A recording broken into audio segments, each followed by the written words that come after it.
Okay, something different with a trout. A little whole trout, typically cooked on the bone whole, and for some people the bones are an issue and it's hard to know what to do.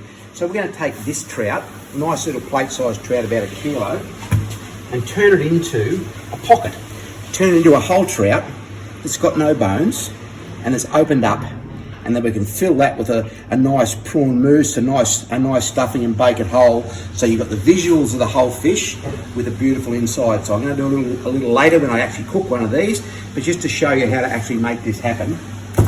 You've got to have a pair of shears, nice strong kitchen shears, not scissors, a nice little sharp knife, and a scaler. By all means, get your fishmonger and scale the fish, but you want it gutting, you want the stomach unbroken. So we're just going to start by taking the scales off this. Not a big deal. Everyone's seen how you do that. And don't be too afraid of scales, because cooked scales, particularly small scales like a coral trout, actually crunch up and almost make the skin go like a pork crackling. So don't be too worried about that. So we'll just give those scales a quick rinse off.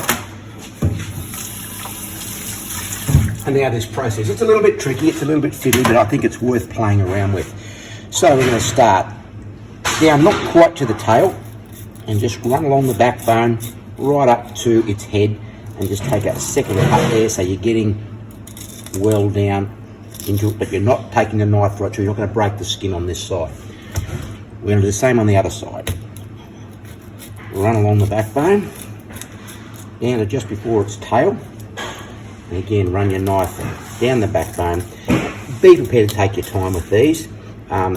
I think it's going to be worth the effort. So we're now running around its rib cage, which you can see in there, running around its rib cage and down into its stomach cavity. But again, we are not breaking the skin on the far side. We're going to do the same this way. We're going to run down, we're going to run around its rib cage,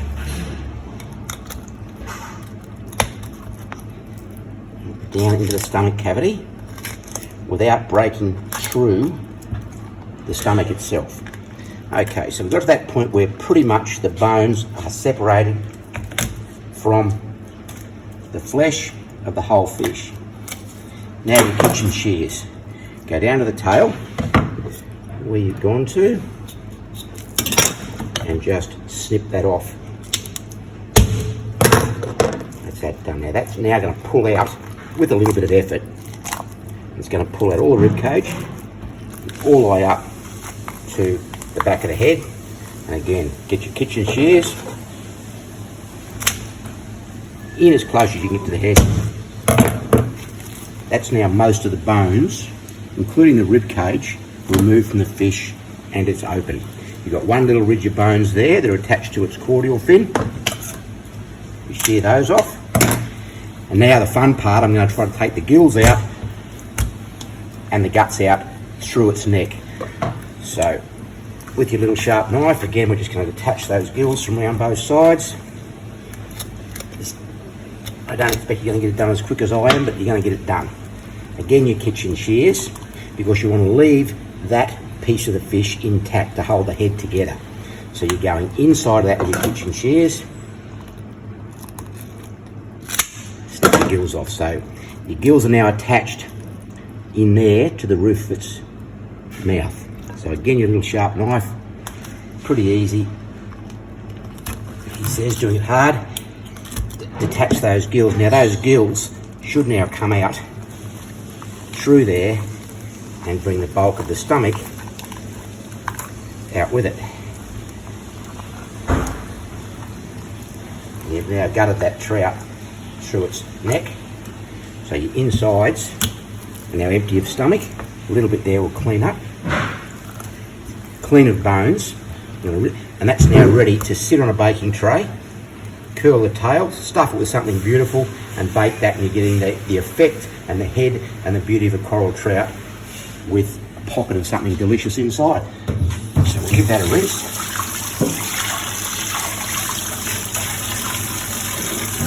And that still gives you the visual of a beautiful coral trout with the capacity to put something in the pocket.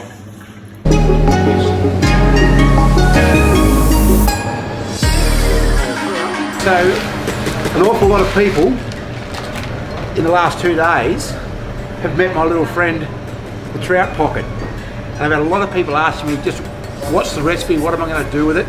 I'm going to have some fun, and I've decided to fill this with a seafood risotto.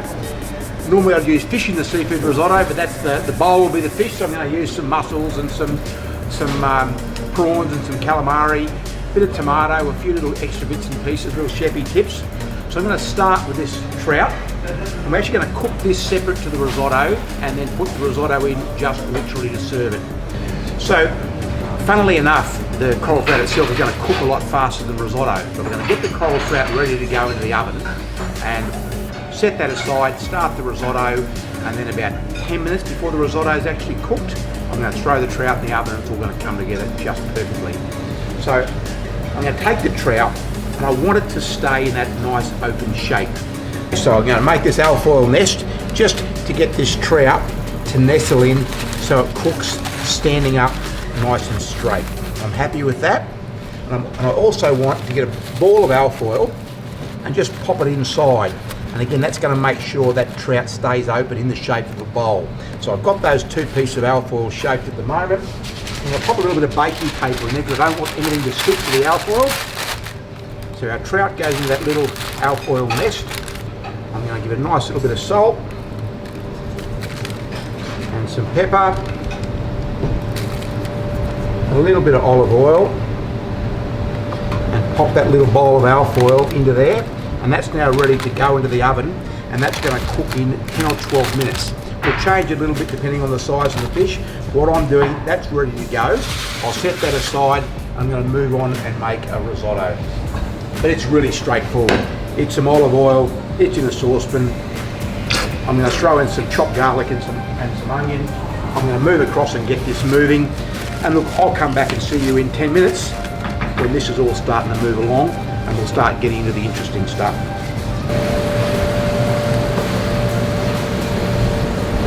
So look, the risotto recipe is a risotto recipe all over the world. You sweat down some onion and some garlic, it just starts to soften. I'm going to use about 2/3 of a single cup of rice, which just makes a nice amount of risotto for two people, which will fill that trout cavity up nicely.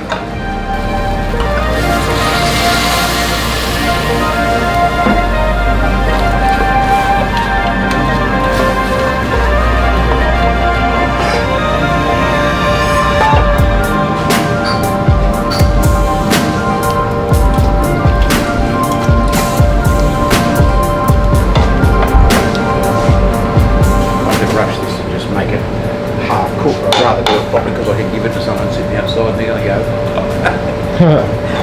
you're kidding, make someone's day. I'm going to make someone's day. So I've got a couple of little secrets for risotto as that's bubbling away. Something I really like doing is seafood risotto. I love a little spoonful of tomato paste. It doesn't go in until very late in the piece, so it's not dyeing the rice red, it's dyeing the sauce a beautiful red. And a spoonful of mascarpone.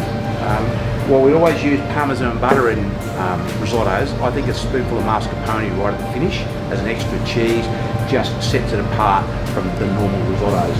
We've got some nice seafood, some prawns, some calamari and some mussels. Normally I'd use fish, but given we're serving this inside of a fish, doesn't need the fish to be a seafood risotto.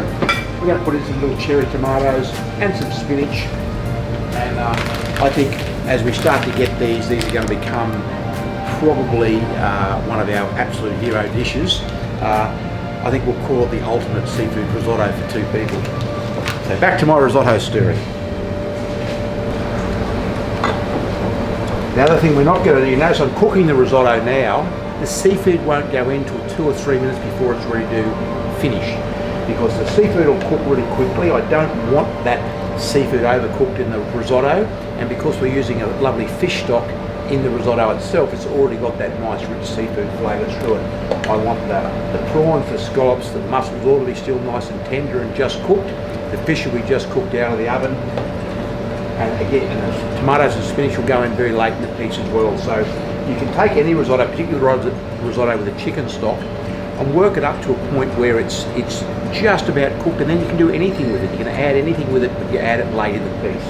So be really aware you're cooking the rice for half an hour. It doesn't take half an hour to cook a piece of chicken or half an hour to cook a piece of fish. cooking. It's all done towards the finish of the process. And so we're going to have our oven preheated, 180 degrees. This is a fan forced oven. It's a commercial oven, but 180 degrees is 180 degrees just on your good oven at home is.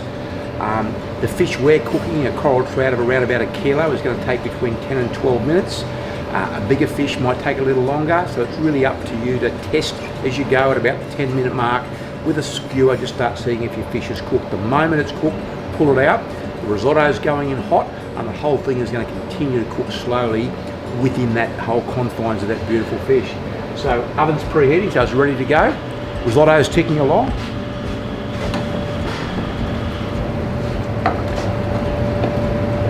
We've been cooking that risotto for just on 10 minutes.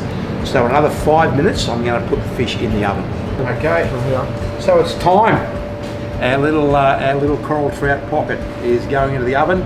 We're going to give that 12 minutes, test that it's cooked right, pull it out, and at about that time, the risotto itself is ready to go.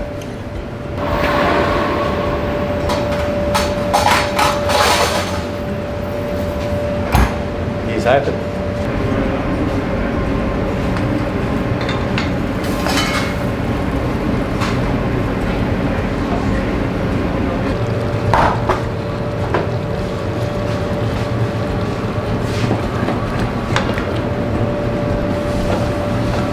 Okay, so it's seafood time.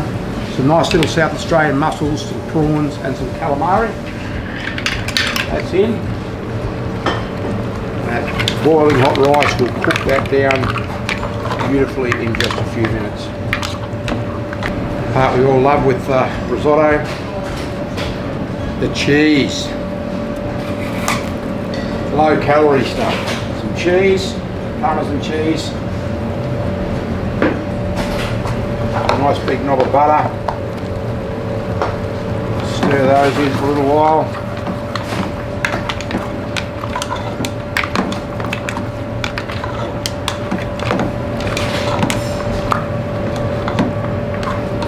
All melting down beautifully. One of my little secrets in a great risotto. It's a nice big dob of mascarpone cheese. Just takes risotto to a whole new postcard and probably a whole new calorie count. Okay. Seafood's almost cooked. Throwing some cherry tomatoes next. Again, I'm throwing these in late because I want them to retain their shape. I don't want them to cook down. I'll try a nice handful of spinach in, baby spinach.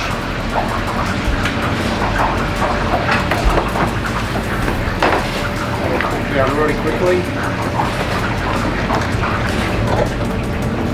And that's your risotto. That's about the consistency I want. Just like a good wet porridge.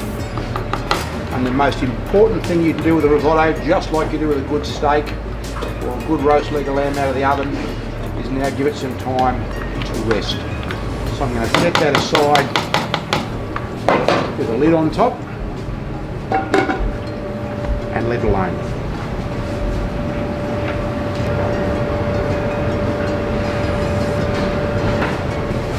Oh, God, that's good. How do they make it so cheap? Little update. I've just tested the fish at 12 minutes. It needs another 2, which is fine. The risotto is just perfect. It's relaxed. The grains are all perfect. It's ready to go. As soon as you get a skewer to go nice and easily through the flesh, you know it's going to be ready. A gorgeous little fish. I've already taken the alfoil out to let it finish off. That's the shape I want, that lovely little bowl.